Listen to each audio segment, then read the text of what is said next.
자, 페이지 124페이지. 원소의 주기적 성질. 주기적 성질은 총 4개가 있습니다. 유효액 전화, 원자 반지름, 이온 반지름, 그리고 뒤쪽에 이온화 에너지. 이렇게 총 4개가 있거든요. 그 4개를 푸는 게 여러분들이 해야 될 시험 문제들이에요. 모의고사에는 뭐 원자 반지름만 나오지 않고요. 이온 반지름만 나오지도 않고요. 유효액 전화, 이온화 에너지 전부 다 합쳐서 시험 문제를 내게 되어 있어요. 그래서 이 단원이 좀 어려운 이유가 단원 전체를 다 통합해서 알고 있어야 시험 문제를 풀 수 있습니다. 생물처럼 뭐 간단하게 외워서 문제를 풀 수 있는 게 아니라 여러 가지 자료들을 전부 다 합쳐서 머리를 써야 되기 때문에 좀 어려워요. 근데 자, 유효액 전화의 맨 아래 보면 그래프 있습니다. 이 그래프 별표 치세요. 나중에 내신 전에 이 그래프 외우세요. 하나만 비교해볼까요? 나트륨의 유효액 전화가 크니 플루오린의 유효액 전화가 크니 찾으세요. 나트륨, 플루오린. 플루오린이 크죠? 됐나요? 플루오린이 커요. 유효액 전화는 원자핵이 핵 전화를 많이 가질수록 크거든요. 그런데 플루오린은 원자 번호도 작은데 크지. 그래서 이런 거 시험에 낼 수 없어. 조금 이따 설명을 드리도록 합니다. 대신에 그래프는 한 번쯤 보세요. 주기적 성질이니까 주기적으로 성질이 나타나는 그런 내용들을 좀 외워주셔야 됩니다. 125페이지를 펼쳐보시면 맨 아래쪽에 원자 반지름이 있습니다. 원자 반지름. 이 새끼 별표예요. 외우세요. 원자 반지름. 원자 반지름. 그래프가 굉장히 중요합니다. 그리고 126페이지를 펼쳐보면 맨 아래쪽에 등전자 이온의 반지름이라고 써있는 거 있거든요. 3번 등전자 이온의 반지름 보이니? 요 새끼가 별표 3개짜리입니다. 앞으로 이 녀석으로 문제를 다 풀 거예요. 이온의 반지름과 원자의 반지름을 사이즈별로 비교하는 게 시험 문제인데 그 비교하는 내용을 정확하게 이해 못하면 문제를 너무 어렵게 풀 수밖에 없어요. 하지만 이 내용을 간단하게 살짝쿵 외워줄 수 있도록 맞춰봅니다. 조금 이따 정리를 해드리고요. 원자 반지름과 이온 반지름 굉장히 중요한 내용이에요. 128페이지 한번 펼쳐볼까요? 이 단원의 마지막 파트입니다. 이온화 에너지.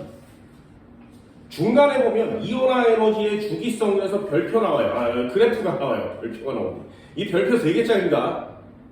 이온화 에너지는 그래프를 그려놓고 시험을 봐요.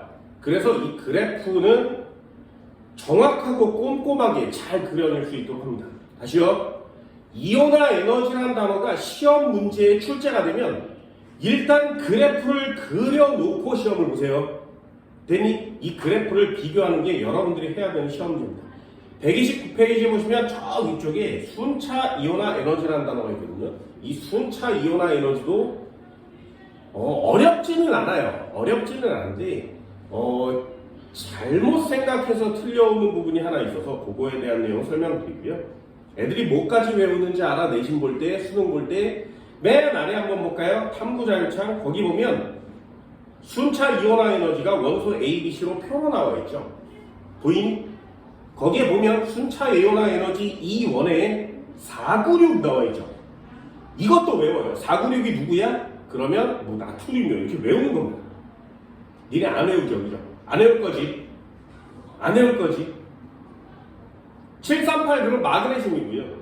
578 그러면 알루미늄이에요. 이걸 외우는 학생들도 있어요. 나 같은 사람. 됐니? 그래서 496 나오면 이 새끼 나트륨이구나 이렇게 맞추는 거거든요. 안 외울 거야. 그렇다면 외우지 않을 거면 그래프를 그리세요.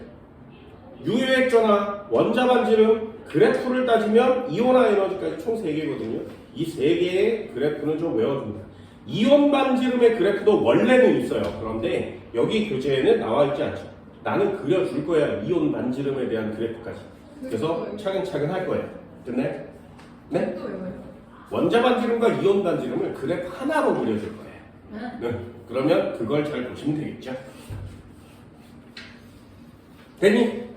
124페이지 다시 돌아와서 원소는 주기적 성질을 갖고 있습니다. 그래서 주기율표가 있는 거예요. 주기적 성질 굉장히 중요한 점입니다. 자, 일단 하나만 주기적 성질의 첫 번째입니다. 유효액 전화. 유효액 전화. 뭔 뜻인지는 잘 모르겠지만 거기 유효액 전화 단어 옆에 반드시 쓰세요. 그냥 원자 번호 이렇게 써옵니다. 시험 문제에 유효액전화 누가 크니? 라고 물어보면 원자번호 큰 녀석을 골라오세요. 다시요. 유효액전화 누가 크니? 이렇게 물어보면 아, 원자번호 큰 애를 고르는 거구나. 이렇게 쓰는 겁니다. 해볼게. 잘 봐. 유효액전화는 원자번호를 골라오세요. 자, 유효액전화가 뭐냐? 단어 되게 어려운 단어지만 시험 문제는 굉장히 간단합니다. 잘 보세요. 진짜 잘 봐야 돼. 굉장히 중요해요. 잘 봐. 유효핵전화라는 단어가 이렇게 붙었지. 우리가 화학에서 배우는 단어는 두 가지입니다. 하나는 핵전화라는 단어고요. 하나는 유효핵전화라는 단어예요. 이름이 좀 달라. 그러면 내용도 좀 다르겠죠. 핵전화는 뭐냐면 요거 양성자의 개수예요. 다시 핵전화는 양성자의 개수입니다. 예를 들면 리튬의 핵전화는 얼마니? 라고 물어보면 얘는 원자번호가 3번이니까 양성자 3개인 거 맞지? 이해됐어요? 그러면 3이요 이렇게 쓰는 거예요. 다시 한번. 그럼 나트륨은 핵전화가 얼마니? 라고 물어보면 그냥 11이요 이렇게 쓰는 겁니다. 다시요. 핵전화는 원자핵이 가지고 있는 전하의 값이에요. 이 녀석은 기준이 뭐야? 원자핵입니다. 원자핵. 여기까지 됐니? 그러면 원자핵이 가지고 있는 핵전하를 비교할 때는 그냥 원자 번호를 쓰면 되잖아요. 이해되니? 그럼 나트륨과 리튬 중에 핵전하는 누가 커? 그러면 나트륨이 커요. 이렇게 얘기하는 거예요. 됐지? 그럼 한 번만 더 해볼게. 왜 핵전하를 배우는 거야? 유효핵전화가 시험 문제이기 때문에 그래요. 핵전화 시험에 잘 안 나옵니다. 유효핵전화를 배우려고 이 짓거리를 하는 거거든요. 유효핵전화는 주인공이 누구냐면 전자입니다. 전자. 이 녀석은 주체가 전자예요. 예를 들면 유효핵전화가 뭐냐면 핵전화는 리튬의 경우에 3인데 전자가 느끼는 전하량은 얼마니가 유효핵전화예요. 다시요. 핵전하는 리튬의 양성자 값인데 전자가 느끼는 값은 얼마니까 유효핵전화예요. 잘 봐. 리튬이라는 애는 플러스가 3개 있어서 핵전하는 3이에요. 되니? 그런데 전자가 여기에 한 마리, 여기에 한 마리 있고요. 여기에 한 마리 있지, 그치?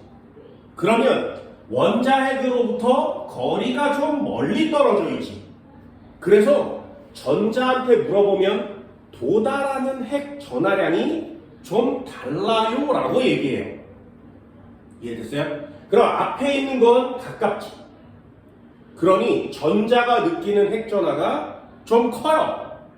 유효 핵 전하가 커요. 그럼 뒤에 있는 애는 좀 멀지, 그지? 그러면 얘는 유효 핵 전하가 좀 작아요. 이렇게 써요. 다시 한번 해볼까요? 유효 핵 전하를 물리 용어로 뭐라고 하냐면, 이게 물리해? 물리 용어로 뭐라고 하냐면, 당기는 힘이라고 얘기해요. 되니? 유효 핵 전하는 양성자와 전자 사이에 끌어당기는 힘입니다. 그럼 잘 봐라. 앞에 있으면 가까우니까 힘은 세지. 그럼 유효 핵 전하가 큰 거예요. 그럼 뒤에 있으면 거리가 멀지. 그럼 힘이 작지. 그럼 유효 핵 전하는 당연히 작은 거야. 됐지? 그럼 힘이요, 인력이요 있으면 되는데 왜 유효 핵 전하를 나눠서 화학이잖아. 물리랑 다른 거잖아. 되니? 그래서 과학을 물리, 화학, 생물 뭐 이런 거 배울 때 통합해서 배워주는 것도 좋습니다. 인력이라고 해석하시면 훨씬 더 편할 거예요. 됐나요? 그러면 양성자가 가진 값은 플러스 3. 그럼 유효액자는 어떻게 되니? 3보다 좀 작아요. 이렇게 얘기해요. 되니? 값을 구하지는 않아요. 그럼 나트륨의 핵전하는 11이에요. 나트륨은 유효액전하가 얼마니? 그럼 11보다 작아요. 이렇게 얘기한다. 됐어요? 한 번만 더 해볼까요? 그렇다면 나트륨의 경우에 플러스 11의 핵전하를 갖고 있는 거 맞죠? 그럼 첫 번째 껍질에 2개, 두 번째 껍질에 8개, 세 번째 껍질에 하나가 차 있습니다. 잘 보세요. 2번 껍질에 있는 전자와 3번 껍질에 있는 전자 중에 누가 유효액 전하가 더 크다고 얘기하겠니? 두 번째. 당연하죠. 이게 되게 당연한 거예요. 이게 어려운 게 아니에요. 되게 당연한 거예요. 됐나요? 그럼 한 번만 더요. 2번 껍질과 3번 껍질은 얘는 11보다 작아요 라고 얘기하죠. 얘는 11보다 더 많이 작아요 이렇게 얘기해요. 여기까지 됐니? 이해할 수 있겠어요?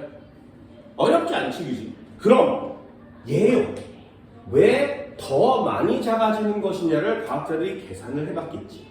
그래서 전하량 넣고 거리를 넣는데 그 계산한 물리값보다 훨씬 더 작은 거예요. 값이 오류가 난 거지. 그래서 이게 왜 더 작지?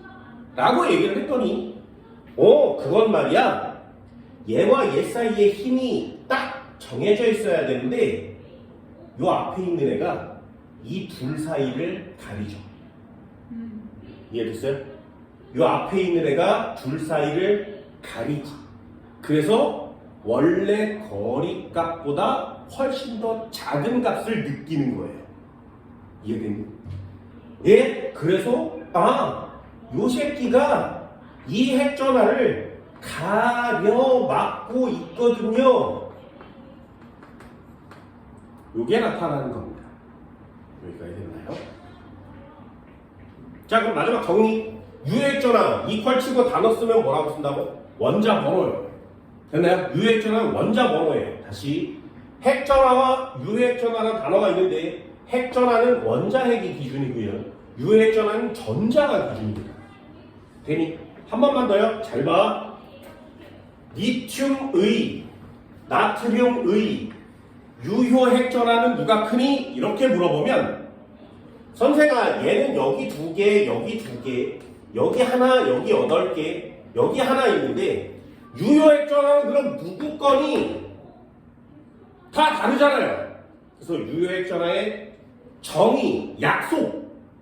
유효핵전화의 약속은 맨 바깥쪽 원자가 전자가 느끼는 핵전화를 유효핵전화라고 합시다 라고 정의를 한 거예요. 왜? 껍질이 여러 개니까. 이해되니? 그래서 유효핵전화는 원자가 전자가 느끼는 핵전화를 유효핵전화라고 규정하자라고 약속한 거예요. 되니?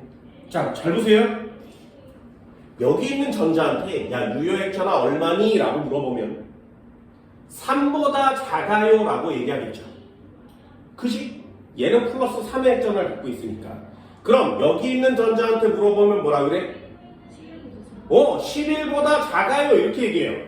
그럼 리튬과 나트륨의 유효 핵전화는 누가 크니?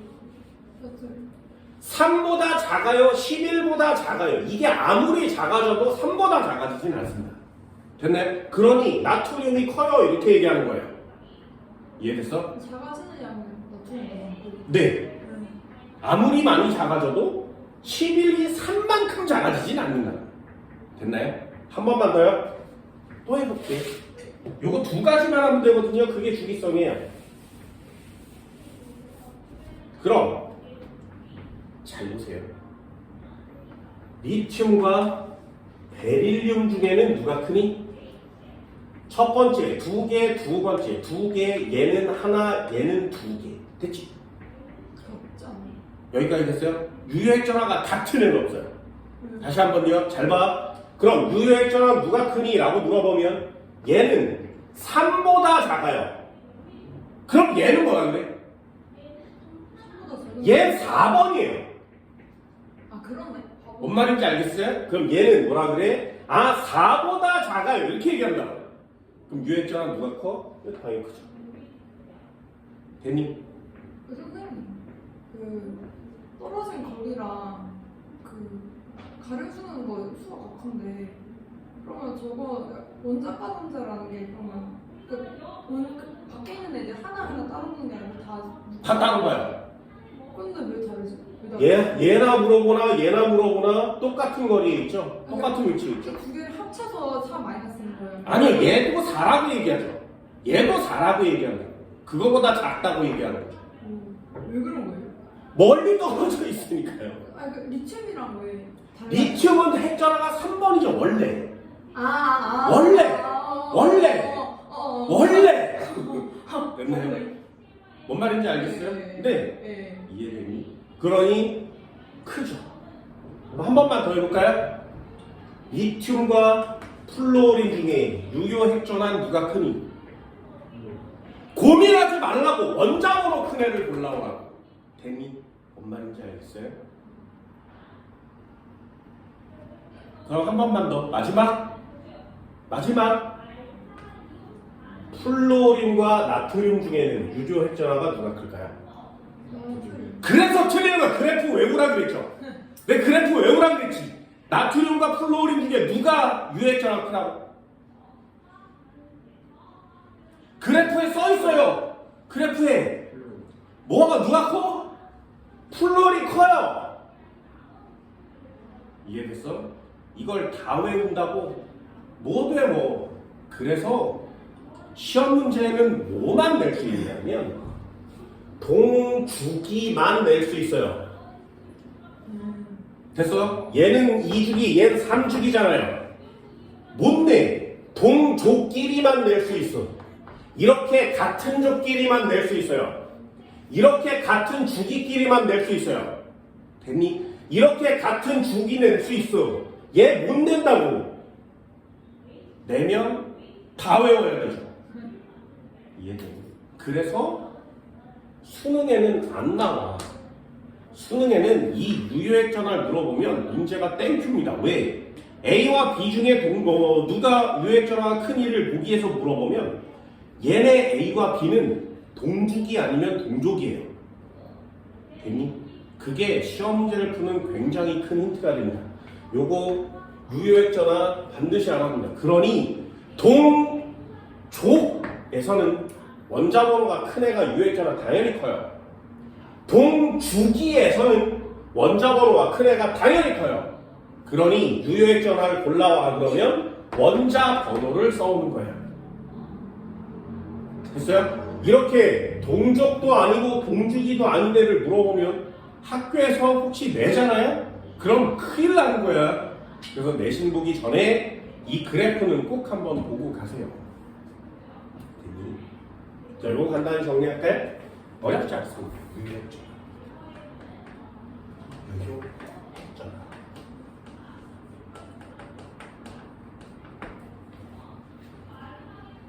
유효액전화는 뭐냐?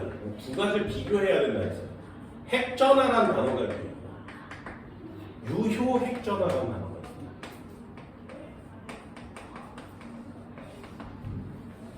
핵전화는 기준이 누구라고? 얘는 기준이 원자핵이 기준입니다. 원자핵이 가진 전하량은 얼마니가 기준이고요. 얘는 원자과 전자가 기준입니다.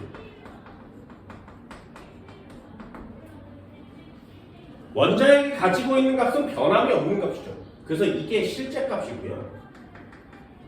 얘는 느끼는 값이에요.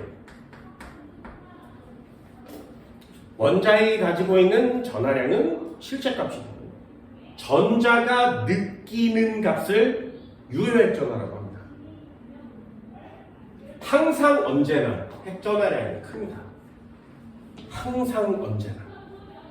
유효핵전화는 항상 언제나 핵전화보다 작아요. 자, 정리를 해볼까요? 같은 족이면 원자 번호가 큰 애가 유효핵전화가 큽니다.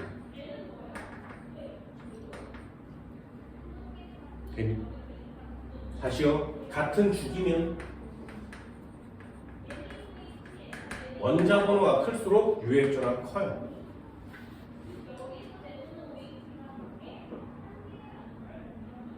그럼 이 시험 문제는 동주기, 동족만 물어본다 그랬죠?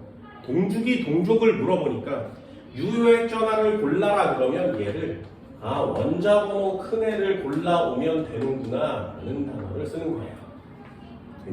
써줄까? 단 동주기, 동족이어야 합니다. 동주기와 동족만 물어볼 수 있어요.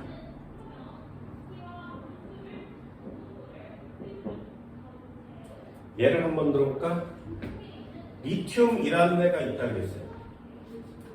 3번이에요. 첫 번째 칸에 전자 2개가, 두 번째 칸에 전자 하나가. 이게 참고 맞죠? 자, 그럼 물어볼까? 핵전하는 얼마니? 이렇게 물어보면 요 앞에 있는 전자는 핵전하고 얼마라고 얘기해? 보다 작아요. 핵전하는 변함이 없어요. 아, 양성자가 몇 개를 갖고 있니? 라고 이 전자한테 물어본 거죠. 됐나요? 그럼 얘는 핵전하가 얼마라고 얘기해? 3이요. 됐어요? 그럼 이 뒤에 있는 전자는 핵전하 얼마라고 얘기해? 3이요. 양성자가 가진 양성자 몇 개니를 물어본 거니까. 됐니? 그렇다면 유효 핵전하는 뭐라고 얘기하냐? 아, 얘요. 3보다 좀 작은데요. 이렇게 얘기한다. 얘요. 3보다 더 많이 작은데요. 이렇게 얘기하는 거죠. 이해되니? 됐어요? 실제 핵전하량과 전자가 느끼는 유효 핵전하량은 좀 다릅니다.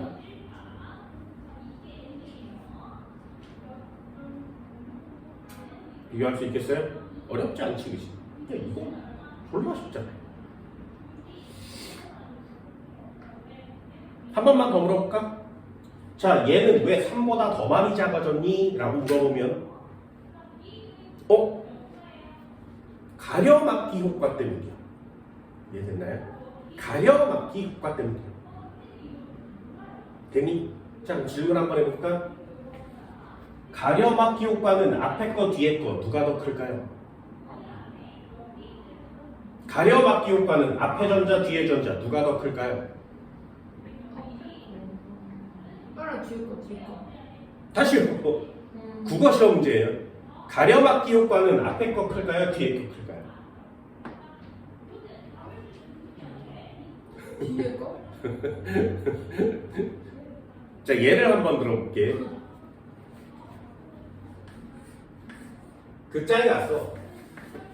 여기 사람이 앉았지. 근데 앞에 사람이 대가리가 졸라 커. 됐니? 그럼 영화 안 보이겠죠? 근데 이 뒤에 사람은 맨 뒷자리에 앉은 거예요. 자, 질문이요.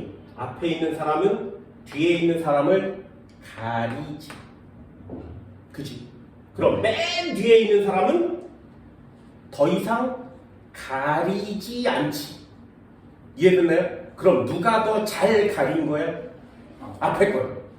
됐나요? 이게 가려막기 효과인 거예요. 됐니? 선생아, 얘가 가려막기를 많이 받은 거 아니야? 아니요. 얘가 더 잘 가린 거예요. 됐나요? 그래서 이 앞에 있는 전자들이, 앞쪽의 전자들이 가려막기가 큰 겁니다.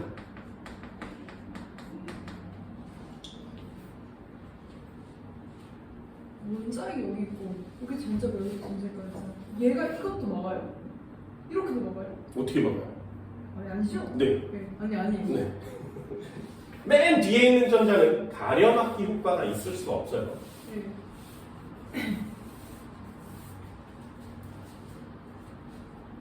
이거 헷갈리면 안 돼.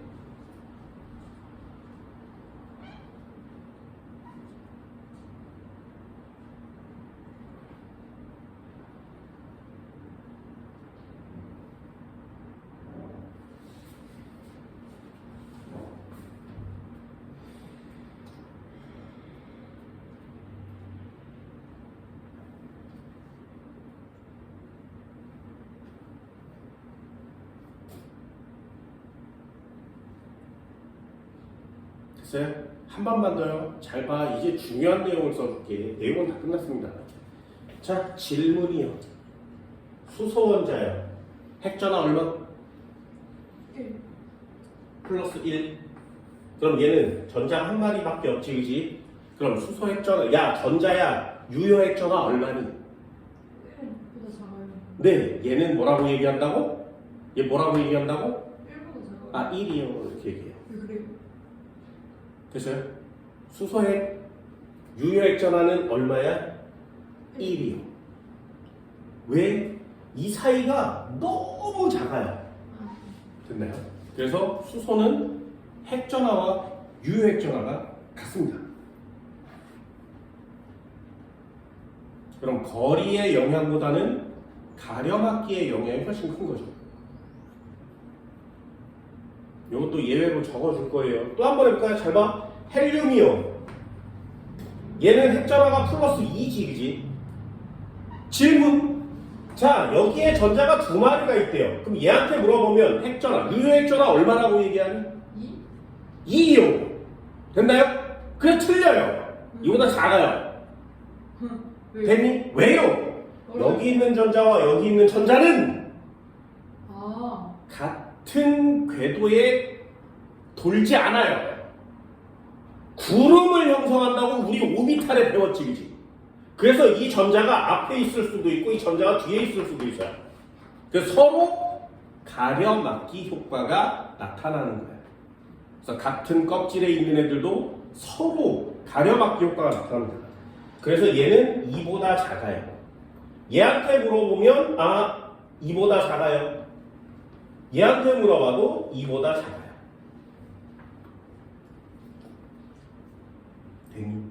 그럼 같은 전자 껍질에 있는 전자는 서로 가리니까 유효핵전화는 같아요라고 얘기합니다.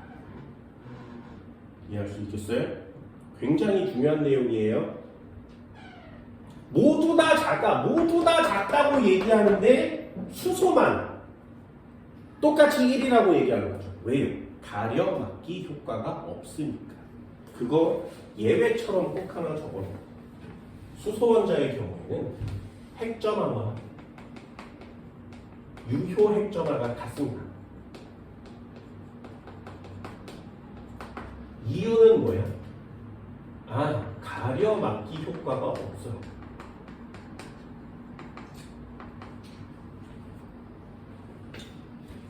그럼 2번부터는 가려막기 효과가 나타나니까 좀 작구나 라고 얘기할 수 있는 거죠.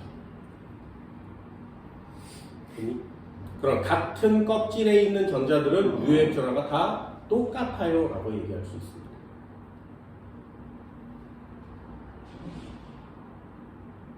이해됐어요? 굉장히 중요한 단어예요. 앞에 있는 애가 더 잘 가려요. 가려막기 효과가 크구나.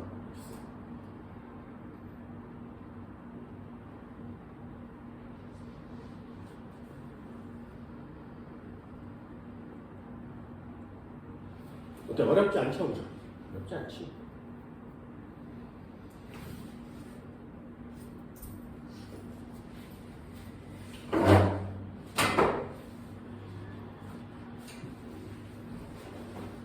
그럼 유효핵전화에 가장 큰 영향을 미치는 누구라고? 가려막기 효과. 가려막기 효과. 얘를 한번 들어볼게. 자, 플루오린과 나트륨이 있었어. 이해 한번 해보세요. 이해 한번 해보세요. 플루오린은 9번이고요. 나트륨 11번이에요. 핵전화 얼마라고? 얘는 9라고 얘기하고 얘는 얼마라고 얘기해? 11이에요. 됐나요? 됐지? 그럼 얘는 2개에 7개가 차이고요. 얘는 2개에 8개에 1개가 차이지, 그치? 됐니? 그럼 얘한테 물어볼 거야. 얘한테. 야! 유효핵전화 얼마니? 그럼 얘는 9보다 작은데? 라고 얘기하겠죠. 그럼 얘한테 물어볼 거예요. 야! 유효핵전화 얼마니? 11보다 작은데? 이렇게 얘기하겠지. 그런데 얘 한번 보세요. 가려막기 효과의 전자가 얘 앞에 있는 애가 2마리가 있지, 그치? 이해되니? 여기에 7마리가 있는데 그 녀석 앞에는 2마리가 있잖아. 얘는 맨 마지막 거 앞에 몇 마리가 있어? 10마리가 있지. 얘가 졸라 많이 가리겠죠, 그죠? 그러니 이 값이 훨씬 작아져서 얘는 이렇게 커진다고. 시험에 잘 안 낸다고. 여기까지 됐어요? 내실에만 낼 수 있습니다. 그래서 그래프를 꼭 한번 보라고 얘기하는 겁니다. 되니? 유효핵전화 어렵지 않죠? 이 새끼는 간단하게 이렇게 살짝. 왜요? 시험에 나오면 아주 간단하게 푸세요. 원자 번호 큰 애만 골라오면 되겠다. 자, 두 번째. 이 별표 3개짜리라고 했습니다. 원자 반지.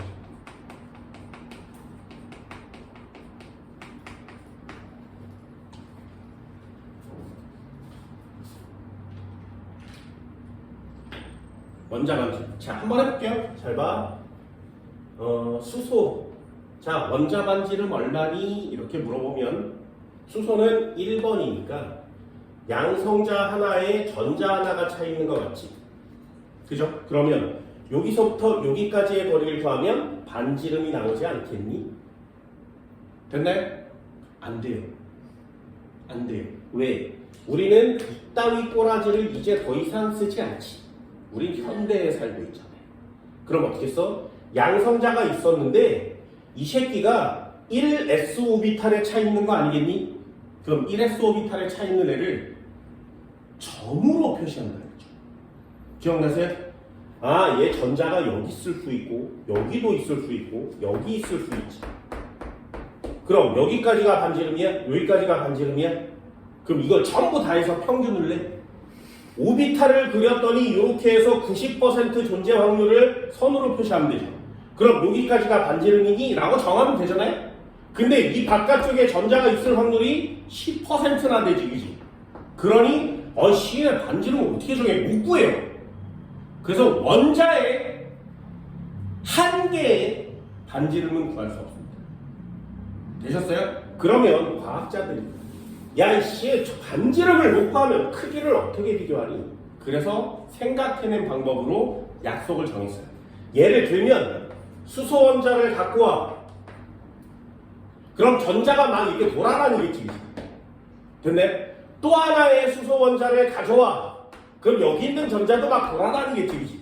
그럼 얘네들이 안정해지려고 전자와 전자를 공유합니다. 됐어요? 이렇게 공유한 전자는 움직이지 않아요. 이해되니? 공유한 전자는 움직이지 않아. 되니? 그러면 얘가 이렇게 생겼었는데 갑자기 여기다 전자를 딱 놔두면 분자의 모양이 이렇게 정해집니다. 더 이상 움직이질 않아요. 됐나요? 딱 그 사이즈로 그대로 이렇게 정지해 있는 것처럼 보이는 거죠. 그래서 약속을 정할 수 있는 거예요. 아, 원자핵부터 원자핵 사이에 거리를 재자. 되니? 그리고 반을 나눠서 요만큼을 원자 반지름이라고 하자라고 정의를 내린 거예요. 됐어요? 자, 다시 원자 반지름. 원자 한 개로 잴 수 없다. 그럼 어떻게? 두 개를 결합시킨 후에 핵과 핵 사이의 거리를 재서 반으로 나눕시다. 이해됐나요? 그게 원자 반지름이에요. 자, 해볼게. 자, 1번. 응? 너 마음대로 하세요. 원자 반지름. 정의는 꼭 외우세요.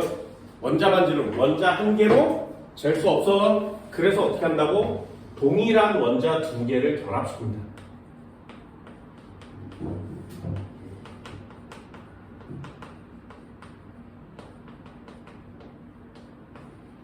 똑같은 원자 두 개를 결합시켜요. 됐나요? 그러면 핵과 핵 사이의 거리를 잴 수 있다는 거지. 핵과 핵 사이의 거리를 잴 수 있다는 거죠. 됐나요? 왜? 전자가 그 안에 존재하니까. 그럼 걔를 절반으로 나누면 이걸 원자 반지름이라고 하자. 이렇게 된 거예요. 되니? 어렵지 않죠, 그죠? 그래서 뭐 예를 들어서 H 수소 원자가 이만큼 있고요. 수소 원자가 이만큼 있었는데, 수소 원자가 이만하게 있었는데, 전자를 이렇게 결합시켜 놓으면 가운데 원자핵이 존재하고요. 가운데 원자핵이 존재하는 것 같지. 그럼 여기서부터 여기까지의 거리가 핵간 거리가 됩니다. 핵과 핵 사이의 거리. 그럼 그 녀석을 절반으로 나누면 요만큼이 나타나겠죠? 요게 원자 반지름이에요.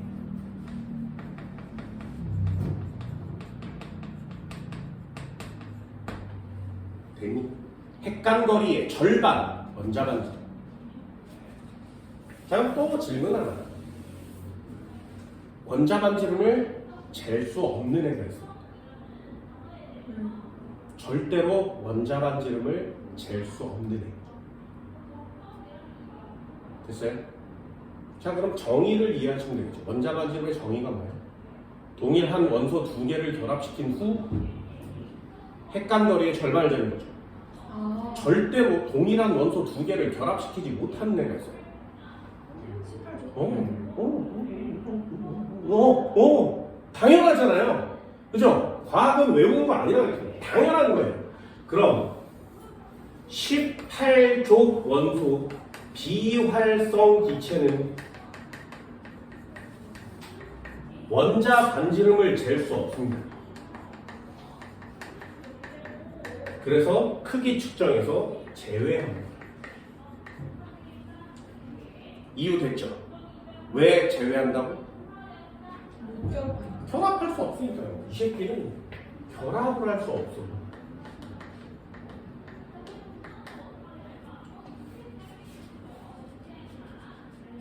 그래서 원자 반지름을 비교할 때는 18족 원소는 비교하지 않습니다. 진짜요? 네. 하지 않았어요? 누가요? 문제집에 하지 않았어요? 그런 문제 지금 없어요. 그럼 과학자들이 비활성 기체의 원자 반지름도 궁금하지 않았겠니? 과연 구해낸 사람들이 있겠죠? 대학 가서 배우시면 돼요. 됐어요? 뭐야? 18조 원소도 다 없애주고 얼마나 땡큐야. 야, 이래도 안 쉬워? 이런 뜻이지. 됐니? 자, 질문 하나 해볼까요? 원자 반지름에 영향을 미치는 애가 있습니다. 원자 반지름에 영향을 미치는 애는 두 개예요. 그게 뭐냐? 이 두 개 다 쓰셔야 돼요. 전자 껍질수.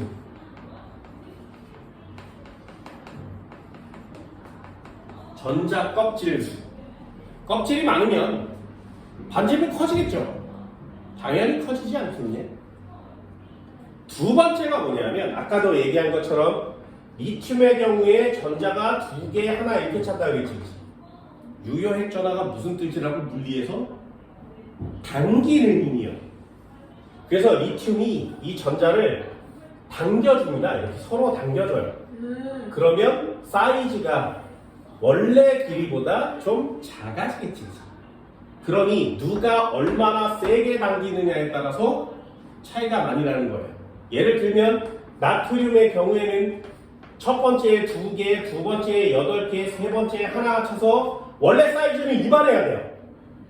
됐나요? 그런데 얘 유효액 전화가 좀 크지. 그러니까 더 많이 당기는 거예요. 그래서 사이즈를 비교하면 요만한데 이렇게 얘기하는 거예요.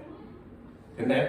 그 사이즈를 비교할 때 니네들이 써야 되는 단어가 두 가지입니다. 전자 껍질수 그리고 유효액 전화. 이거 하려고 유효액 전화를 배우는 거예요. 그럼 다시요. 껍질수가 많으면 반지름은 어떻게 되겠니? 껍질수가 많으면 반지름. 네, 커져요. 그럼 유효액 전화가 크면 반지름은? 네. 그럼 변화가 없지 않아요? 해볼까요? 잘 봐. 리튬이라는 애가 있었어. 나트륨이라는 애가 있었어. 됐죠? 됐지? 자, 리튬과 나트륨은 껍질이 얘는 껍질이 2개고요. 얘는 껍질이 3개거든요. 그럼 누가 반지름이 커야 돼? 얘가요. 잘 봐. 껍질 수를 비교하면요. 얘 크거든요. 됐지? 그럼 유효 핵전화는 누가 크니? 얘가 커요. 그럼 껍질 수가 커졌으니까 반지름은 커져야 되겠지, 그치? 그런데 유효 핵전화도 크죠. 그럼 반지름은 어떻게 돼야 돼? 작아져야 되죠. 그럼 실제로는 누가 커? 얘가 커. 왜요? 껍질 수가 늘어나는 게 유효액 전화가 커진 효과보다 크니까. 이해되니? 됐어요? 그러니 저 두 단어를 다 쓰지 않으면 맞출 수가 없습니다. 껍질수 때문에도 변하지만 유효액조나 때문에도 변하니까 누가 효과가 더 큰지를 비교하셔야 돼요. 한 번만 더요. 그럼 리튬과 베릴륨 중에는 누가 반지름이 크겠니? 됐어요? 해볼게. 리튬은 껍질이 2개요. 베릴륨은 껍질이 2개요. 그럼 껍질 수는 같죠. 그럼 유효액조는 누가 커? 얘는 3보다 커요? 작아요? 얘는 4보다 작아요. 그럼 유효액전화는 얘가 크죠. 그럼 더 많이 당기겠지. 그래서 리튬보다 베릴륨이 훨씬 더 많이 작아지는 거예요. 되니? 이해할 수 있겠어요? 굉장히 중요한 내용입니다. 비교 한번 해볼까요? EX. 반지름 비교. 원자 반지름은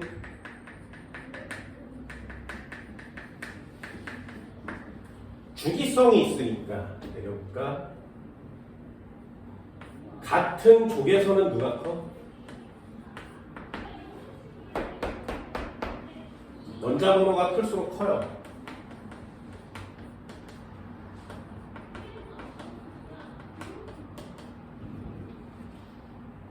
됐어요?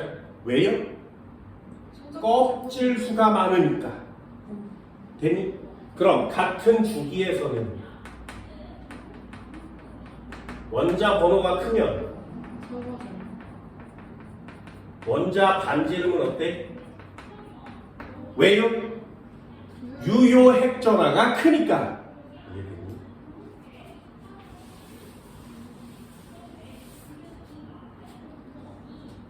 생각보다 되게 까다롭습니다.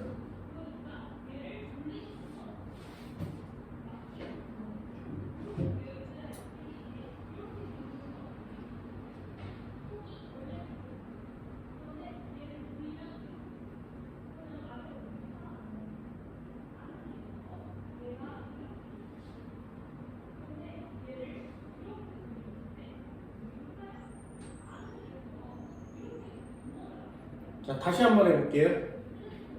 리튬과 베릴륨 중에는 누가 원자 반지름이 크다고? 같은 주기면 원자 번호가 클수록 유효액전화가 크니까 작아져요. 되니? 그럼 분소는 더 작아지겠죠. 점점점 작아지는 거 맞지? 그래서 한 번만 더요. 나트륨이요.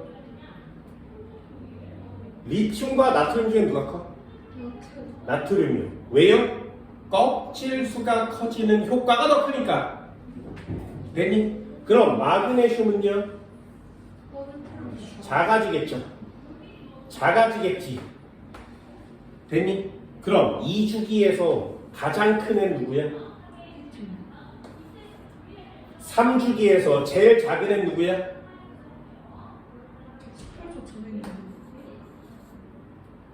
됐어? 자, 질문이요. 2주기에 제일 큰 애, 3주기 제일 작은 애, 누가 더 크겠냐? 그냥 찍어. 그냥 찍어. 그래서 그래프를 외우라고 하는 거야. 125페이지 맨 아래요. 그래프 한번 보세요. 리튬 찾으세요. 됐어? 염소 찾아. 되니? 누가 커? 파야. 껍질이 졸라 커졌지만 유효액전화도 뒤지게 커지지. 그치? 이해돼서? 그럼 리튬과 나트륨 물어볼 수 없어? 리튬과 염소 물어볼 수 있어 없어? 없어! 왜? 동주기 동족이 아니잖아요. 수능에는 물어볼 수 없어. 하지만 내신엔 낼 수 있다 그랬지. 그치? 그래서 그래프를 외워달라고 했어요. 그럼 이거 시험을 볼 때 동주기로 내가 동쪽 아니면 이거 그리고 풀어야 돼? 네, 전부 다요. 네. 그럼 하나만 해볼까? 니네 상식으로. 니네가 알고 있는 애 중에 원자 반지름 제일 큰 애가 누구야? 원자 반지름 제일 큰 애가 누구야? 여기 있는 애. 누가 먼저 K야지. 좋던데. 뭔 말인지 알겠어? 그걸 외워. 니네가 알고 있는 것 중에 제일 큰 애가 누구야? 얘예요. 그럼 니네가 알고 있는 것 중에 제일 작은 애는 누구니? 수소. 진짜요? 됐어요? 아 그렇네. 수소는 시험에 안 나와요. 진짜요? 너무 작아서. 그건 너무 당연하잖아요. 너무 당연하잖아요. 이해됐나요? 네. 그럼 여기 있는 플로린이 원자반지름이 졸라 작아요. 칼륨이 원자반지름이 졸라 커요. 이렇게 외우는 겁니다. 이해됐어요? 그래서 플로린에 가까울수록 작아요. 칼륨에 가까울수록 커요. 그럼 얘는 플로린에 가깝죠. 얘는 플로린에서 졸라 멀지. 주기율표가요? 네. 이해됐어? 그래서 주기율표 가지고 놀라 그랬습니다. 이 주기율표만 미치도록 하시면 니네 화학 공부 안 했대요. 2단원, 3단원을 그냥 먹어요. 자, 여기다 써줄 테니까 요거 외우세요. 리튬. 점점점 원자반지름 작아진다 그랬지, 그지? 이 끝에 플로린 있는 거 맞죠? 그지?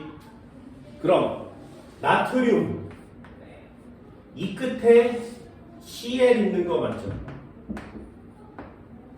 되니? 얘가 2주기고요. 얘 3주기입니다. 그럼 같은 주기에서는 원자번호가 클수록 원자반지름 작아진 거 맞죠? 왜요? 유효액자가 커집니다. 그럼 같은 족에서는 나트륨이 원자번호가 클수록 반지름 큰 거 맞지? 부등호는 이렇게 치는 거니까.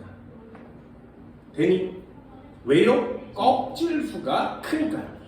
됐나요? 그럼 리튬과 Cl 물어보면 어떻게 푼다고? 얘랑 얘를 물어보면 어떻게 푼다고? 그래서 상식으로 그냥 그려요. 상식으로 어떻게 그리는 거냐면 리튬 이만해.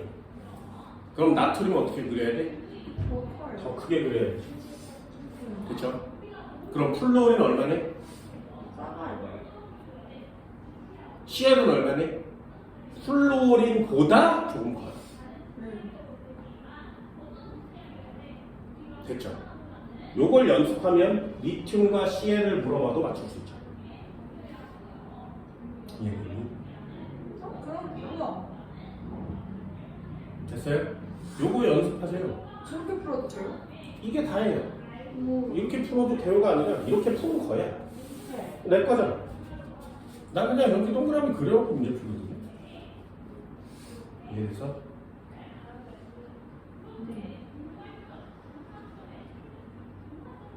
자, 원자반지름 처음 배우는 내용이니까 좀 체크하세요. 동일한 원자 두 개를 결합시켜 놓은 상태에서 핵간거리의 절반을 재는 거예요. 그게 원자반지름입니다. 근데 이거 학교에서 시험은 안 내는데 왜 무슨 비활성 기체도 무슨 다 차 있어가지고 박멸근 살짝 하신다고. 네, 살짝 커져요. 걔는 반지름을 측정하는 방법이 좀 달라요. 아 그래요? 그러니까 기준이 다른데 어떻게 비교해요? 얘는 원자반지름으로 비교하고 이렇게 하는 거고 얘는 반대로 발생의 힘으로 비교하거든요. 그럼 기준이 다르잖아요. 누구는 짜장면을 졸라 빨리 먹고 누구는 짬뽕을 졸라 빨리 먹고 그럼 누가 빨리 먹는 거야? 몰라요. 모르잖아요. 비교할 수가 없잖아. 그죠? 왜? 생물학에서 조작 변인, 종속 변인을 할 때 반드시 무한한 통제 변인 시켜야 되죠. 그죠? 똑같잖아요. 기준이 달라지면 비교할 수가 없는 거예요. 비활성 기체는 좀 큽니다. 왜 커요? 왜요? 두 개를 결합시킨 게 크겠니? 하나만 떨렁이는 게 크겠니? 아 완전 상대적인 거예요? 네. 아.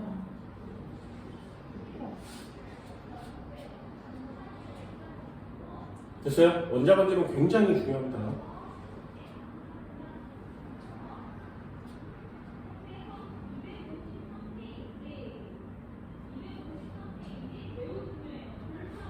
자, 거기다 써놓고 외우세요. 하나만 더 써줄게요. 이거 외우세요. 안 외우세요. 시험에 이렇게만 나오지 않습니다. 요거 외우세요. 부탁하는 거예요. 이거 외워. 시험에 어떻게 나오냐면 이렇게 나와요. 이게 외우세요. 예를 들면 질소, 산소, 플로리. 됐죠? 자, 다시 한번. 질소, 산소, 플로리. 자, 원자 반지름은 누가 클까요? 누가 커? 질소, 플로리. 어떻게 맞춘다고? 플로리 제일 작아요. 그냥 간단하게.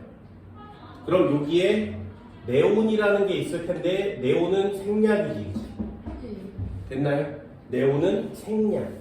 그럼 다음 칸으로 넘어가서 나트륨, 마그네슘, 알루미늄 중에는 반지름은 누가 클까요? 나트륨, 마그네슘. 되니? 됐어요? 그럼 여기에 알루미늄과 여기에 질소 중에 누가 클까요? 이게 뭐예요? 알루미늄. 누가 커? 2주 뒤에 제일 큰 애랑 3주 뒤에 제일 작은 애랑. 아직은 알루미늄 아니에요? 됐어요? 부등호 이렇게. 네. 여기까지 됐어? 이게 원자 반지름 부등호예요. 이거 내 거거든요? 이거 보세요. 순서대로 써요. 왜 중요하냐면 이온 반지름에 가면 또 한 줄을 써야 되기 때문에 그래요. 아예 통째로 외우세요. 그냥 저거 6개월. 이것만 시험에 봐봐. 이것만. 그럼 다음 칸도 한번 써볼게. 다음 칸. 얘 밑에 인, 황, CL. 자, 인, 황, CL 중에는 누가 원자 반지름이 크겠니? 네, 이게 제일 크겠죠. 칼륨, 칼슘 중에는 누가 반지름이 크겠니? 칼륨. 니네가 아는 것 중에 칼륨이 제일 커요. 됐나요? 그럼 어떻게 해? 부등호 이렇게. 순서대로 써놓고 부등호 뒤집기. 됐죠? 요 가운데만 부등호가 이렇게 돼요. 가운데. 요거 조금 이따 한꺼번에 다시 정리해 드릴 때가 있어요. 원자 반지름을 쓰세요. 그러면 원자 반지름을 쓰세요. 이러면 요렇게 써놓고 비교하세요. 됐나요? 니네가 원자 반지름 이렇게 주기로 외워도 상관이 없습니다. 점점 작아져, 점점 커져. 상관이 없어요. 하지만 시험 문제를 풀 때는 말이야. 요렇게 비교하는 시험 문제밖에 안 나오거든요. 그러니 요거 반드시 꼭 알아주세요. 시험에 나오는 내용을 정리하는 게 우리가 해야 되는 포인트잖아요. 그래서 근데 별로 어렵지 않지, 그지? 별로 어렵지 않지.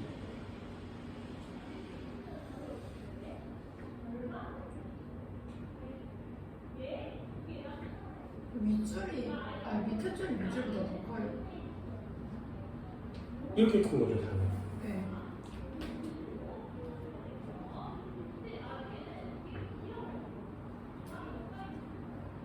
됐어요? 네, 됐어. 자, 마지막 정리요. 질소와 인 중에는 원자 반지름이 누가 크다고? 밑에. 얘가. 왜요? 그거 전자 맞지? 맞나? 주기가 아닌데 전자 껍질. 주기가 크면 얘가 더 커요, 얘가 더 커야 되잖아. 그런 거. 됐어? 두 줄을 다 써야 된다 그랬어요. 껍질 수가 많아서 반지름은 증가하고 유효액전화가 커서 반지름은 작아지는데 껍질 수가 큰 효과가 크다고. 이해되니? 이 두 줄을 왜 다 써주는 거야? 이걸 다 써야 답이 되기 때문에 그렇습니다. 됐나요? 그럼 다시 한번요. 질소는 산소보다 왜 반지름이 크니? 요요했잖아 이렇게. 두 줄을 다 써야 된다 그랬어요. 세가지고. 됐나요? 껍질 수는 같으나 유효액 전화가 달라서. 됐나요? 저 두 줄을 다 쓰지 않으면 답이 되지 않습니다. 그래서 항상 반지름을 물어볼 때는 저 껍질수와 유효액자라는 단어를 전부 다 쓰셔야 돼요. 이해됐나요? 어때? 원자 만들면 어렵지 않죠, 그죠? 어렵지 않지. 되니? 칠판 지울게요. 칠판.